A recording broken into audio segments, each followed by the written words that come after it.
PKL coaching centre চ্যানেলটিতে তোমাদের সকলকে স্বাগত।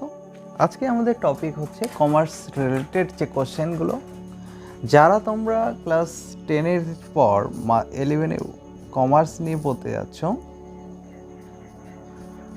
তাদের বেশিরভাগ স্টুডেন্টদের মধ্যে যে কোশ্চেনগুলো রয়েছে, তো এখানে যে কোশ্চেনগুলো আমি লিখেছি, সেই কোশ্চেনগুলো কিছু স্টুডেন্টও আমাকে কমেন্ট করে জানিয়েছিল, সেই জন্যই এই ভিডিওটা বানানো।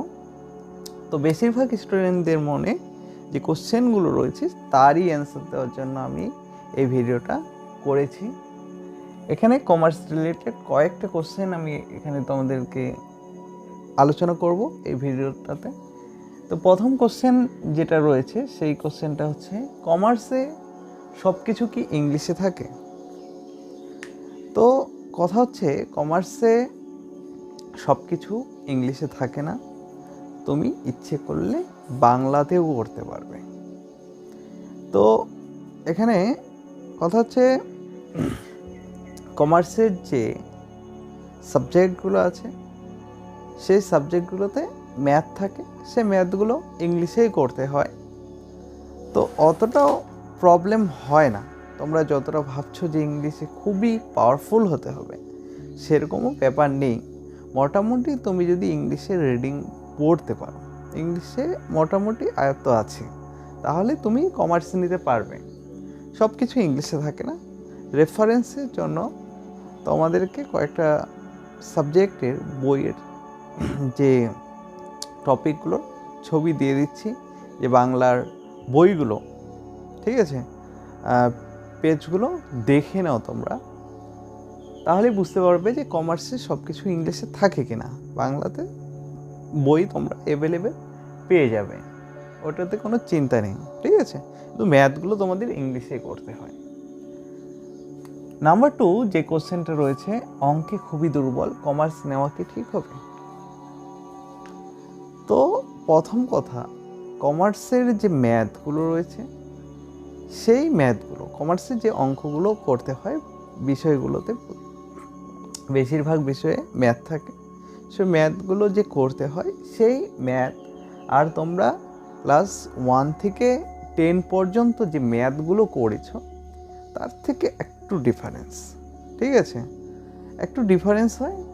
এখানে ক্লাস 11-এ বা 12-এ কমার্সে ফিউচারে যে ম্যাথগুলো নিয়ে পড়বে, সেগুলো হবে তোমাদের হিসাব রিলেটেড। কোনো একটা ব্যবসা প্রতিষ্ঠান, কোনো একটা দোকান, বড় দোকান বা যে কোনো ইন্ডাস্ট্রিজ, সেগুলোতে কিভাবে হিসাব করা হয়, সেই হিসাব রিলেটেড ম্যাথ তোমাদের করতে হবে। একটু ডিফারেন্স, অনেক স্টুডেন্টই ছিল, আমার বন্ধুদের মধ্যে অনেকেই ছিল যারা অঙ্কে খুব দুর্বল ছিল।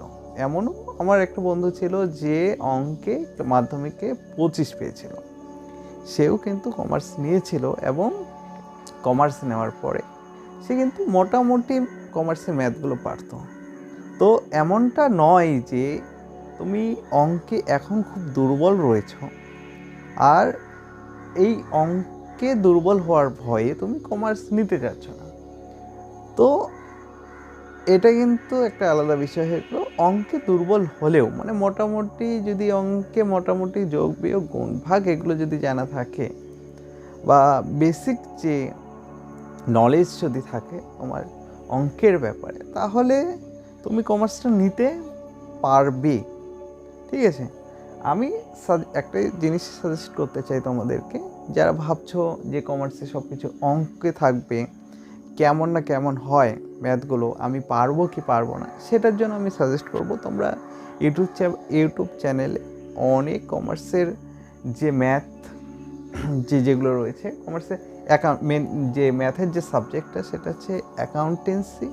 সেই অ্যাকাউন্টেন্সির যে ম্যাথগুলো কিভাবে করতে হয়, তোমরা ইউটিউবে সার্চ করবে যে ক্লাস 11 অ্যাকাউন্টেন্সি প্রবলেম, ঠিক আছে, তাহলে তোমরা অনেক ভিডিও পেয়ে যাবে। সেই ভিডিওগুলো দেখো এবং প্রতিটা ক্লাস বোঝার চেষ্টা করো। তোমাদের যদি মনে হয় যে হ্যাঁ আমি এই ম্যাথগুলো করতে পারবো, তাহলে তুমি কমার্সটা নিতে পারো, ঠিক আছে। আশা করি তোমার উত্তর পেয়েছো যে অঙ্কে দুর্বল হলে কমার্স নেওয়া কি আমার ঠিক হবে। এরপরে যে কোশ্চেনটা রয়েছে, কমার্সের সমস্ত বিষয়ে কি ম্যাথ থাকবে? কমার্সের বেশিরভাগ চ্যাপ্টার মানে সাবজেক্টের মধ্যে অল্প বিস্তর ম্যাথ থাকে। তো যেমন বিএসটিডিতে ম্যাথ থাকে না, আর আদার্স বিএসটিডি, তারপরে আদার্স যে সাবজেক্টগুলো রয়েছে সেগুলোতে অল্প বিস্তর থাকে, মানে খুব হিউজ থাকে না, একটা দুটো চ্যাপ্টারে খুব অল্প পরিমাণে থাকে, ঠিক আছে। কিন্তু মেইনলি তোমাদের অ্যাকাউন্টেন্সিতে ম্যাথটা সব থেকে বেশি থাকে, ঠিক আছে। এরপর হচ্ছে সায়েন্স, আর্টস না কমার্স, কোনটা নেওয়া ঠিক হবে। দেখো, সায়েন্স জিনিসটা কি, আর্টস কি, আর্টসে কোন বিষয়গুলো পড়ানো হবে, সেই সম্পর্কে তোমাদের অল্প বিস্তর ধারণা রয়েছে। কিন্তু কমার্স তোমাদের কাছে একবারে নতুন, ঠিক আছে। তো কমার্স কি, কমার্সে কী কী বিষয় পড়ানো হয়, কমার্সটা কেমন, সেই নিয়ে তোমাদের কিন্তু কোনো নলেজ নেই, ঠিক আছে। আমি সাজেস্ট করব যে তুমি আগে কমার্সের যে টিচার্সরা রয়েছে তোমাদের এলাকায় আশেপাশে, তাদের কাছে একটু পরামর্শ নেও, কমার্সে কোন কোন লাইন আছে না আছে সেগুলোর ব্যাপারে, কমার্সটা আসলে কী সেই ব্যাপারে। আমি এখানে তোমাদের সুবিধার্থে অল্প বিস্তর বলে দিই ছোট্ট করে, যে কমার্স কি। কমার্সের বাংলা হচ্ছে বাণিজ্য, ঠিক আছে। ব্যবসা আর বাণিজ্য দুইটা আলাদা, ঠিক আছে। ব্যবসা বাণিজ্য তোমরা শুনেছো নিশ্চয়ই। তো কমার্সের অর্থ হচ্ছে বাণিজ্য। সেটা কোনো বাণিজ্যকে দুই ভাগে ভাগ করা যায়, একটা হচ্ছে ব্যবসা অর্থাৎ ট্রেড রিলেটেড, আর একটা হচ্ছে ইন্ডাস্ট্রিয়াল। ট্রেড মানে হচ্ছে কোনো ব্যবসা হচ্ছে কোনো জিনিস আমরা কারোর কাছ থেকে কিনলাম, সেই জিনিসটা আবার অন্য কাউকে মানে কাস্টমারদেরকে সেল করলাম, মানে রিসেল প্রসেস, সেটা হচ্ছে ট্রেড। আর হচ্ছে ইন্ডাস্ট্রিজ কি, ইন্ডাস্ট্রিয়াল কমার্স, ওটা হচ্ছে তোমার কমার্সের যে ভাগটা রয়েছে ইন্ডাস্ট্রিয়াল, সেটা এখানে যে কোনো প্রোডাক্ট সেটা উৎপাদন যে হচ্ছে সেই সংক্রান্ত হিসাবগুলো ইন্ডাস্ট্রিয়াল, ওটা ঠিক আছে। এই যে বিষয়গুলো, কোনো একটা বিজনেস কিভাবে চলবে, কিভাবে বিজনেসের ফান্ড আমরা কালেক্ট করব, বিজনেস কত ধরনের হয়, একটা ছোট বিজনেস, বড় বিজনেসের কী কী বৈশিষ্ট্য রয়েছে, ঠিক আছে। যদি কোনো প্রবলেম হয় বিজনেসের মধ্যে, মানে সেটা আইনি কোনো ঝামেলা হয়ে গেল, কোনো ফ্রড হয়ে গেল কারোর সাথে, তাহলে কিভাবে সেই প্রবলেমগুলো থেকে বের হওয়া যায়, সেই রিলেটেড যে বিষয়গুলো কমার্সের মধ্যে করানো হয়, ঠিক আছে। এরপরে কোশ্চেন হচ্ছে কমার্সের কোন কোন সাবজেক্ট থাকে। কমার্সে যে সাবজেক্টগুলো মেনলি থাকে, আমি অনেক সাবজেক্ট রয়েছে কমার্সে, আমি মেনলি এখানে ক্লাস 11 আর 12 কী কী সাবজেক্ট আছে সেগুলোই লিখছি। ক্লাস 11 বা 12 তোমাদের থাকবে অ্যাকাউন্টেন্সি, ঠিক আছে, বিএসটিডি মানে বিজনেস স্টাডিজ, তারপরে হচ্ছে সিএসটিএক্স কস্টিং ট্যাক্সেশন, তারপরে ইকোনমিক্স থাকে,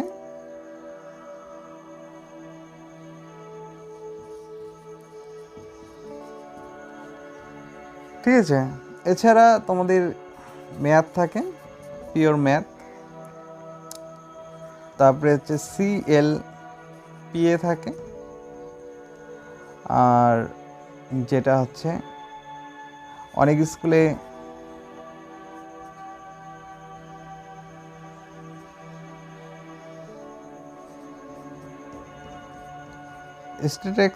স্ট্যাটিক্স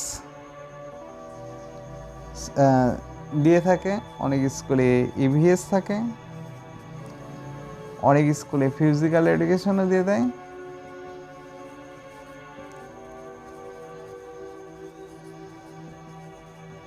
তো এই সাবজেক্টগুলো মেনলি থাকে। আর তোমরা জানোই যে বেঙ্গলি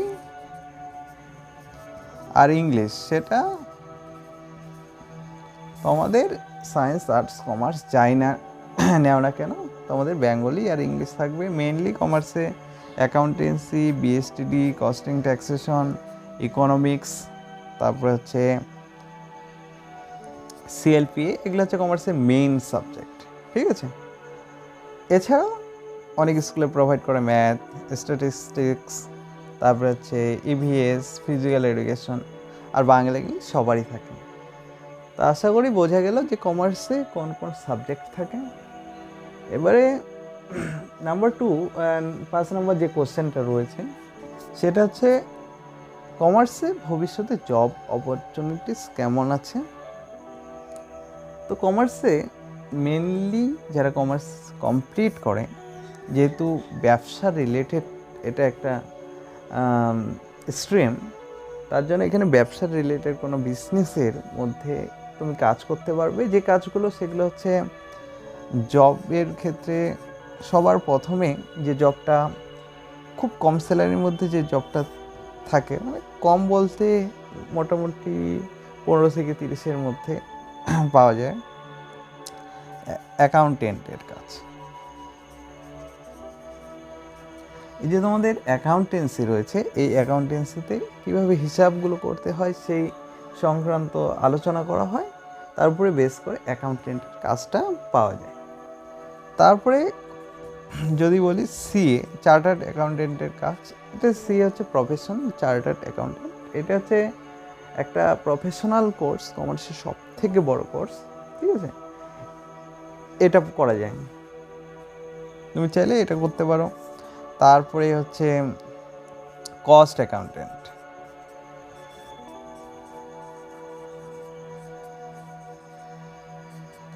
কস্ট অ্যাকাউন্টেন্টের কাজ করতে পারো।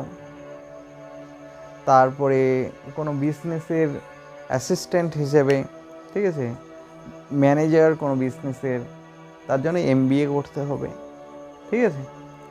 তো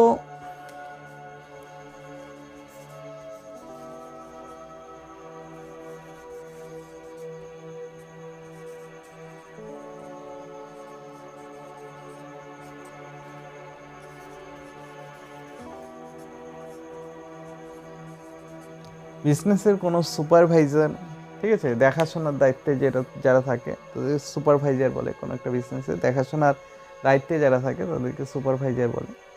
তো এই যে কাজগুলো তোমরা করতে পারবে। তো কথা হচ্ছে কমার্স নিলে কি তুমি টিচার হতে পারবে না? নিশ্চয়ই পারবে, তুমি টিচিং লাইনেও যাইতে পারো, ঠিক আছে। এছাড়া আরও অনেক জব আছে কমার্সের, ঠিক আছে। তো অনেকের মধ্যে এই কোশ্চেনটাও থাকতে পারে যে গভর্নমেন্ট জবের তারা অ্যাপ্লাই করতে পারবে কিনা। নিশ্চয়ই পারবে। গভর্নমেন্ট জবের ক্ষেত্রে সেরকম রিকোয়ারমেন্ট থাকে না যে শুধু আর্টসের স্টুডেন্টরাই দিতে পারবে এক্সাম, বা সায়েন্সের স্টুডেন্টরাই দিতে পারবে, ঠিক আছে। ওরকম কোনো মেনশন করা থাকে না, কিছু কিছু ক্ষেত্রে মেনশন করা থাকে। সায়েন্সের স্টুডেন্টরাই চায়, সায়েন্সের যারা স্টুডেন্ট রয়েছে তাদেরকেই চায়। কিছু কিছু টেকনিক্যাল জব রয়েছে সরকারি, সেগুলোর ক্ষেত্রে। কিন্তু বেশিরভাগ জবের ক্ষেত্রে সায়েন্স, আর্টস, কমার্স সব স্টুডেন্টই এক্সাম দিতে পারে, ঠিক আছে। তো এটা নিয়ে কোনো সমস্যা নেই যে তুমি কমার্স নিয়ে বলে গভর্নমেন্ট জবে জন্য ট্রাই করতে পারবে না, সেটা কিন্তু নয়, ঠিক আছে। তো এই হচ্ছে তোমাদের কোশ্চেন এবং তার অ্যান্সারগুলো। যদি তোমাদের এর বাইরেও কোনো ডাউট থাকে এবং কোনো কোশ্চেন থেকে থাকে, তাহলে আমাকে কমেন্ট করে জানাও, আমি সেই কোশ্চেনগুলোর অ্যান্সার দেওয়ার চেষ্টা করব, ঠিক আছে। দেখা হচ্ছে নেক্সট কোনো ভিডিওতে। ততক্ষণের জন্য টাটা।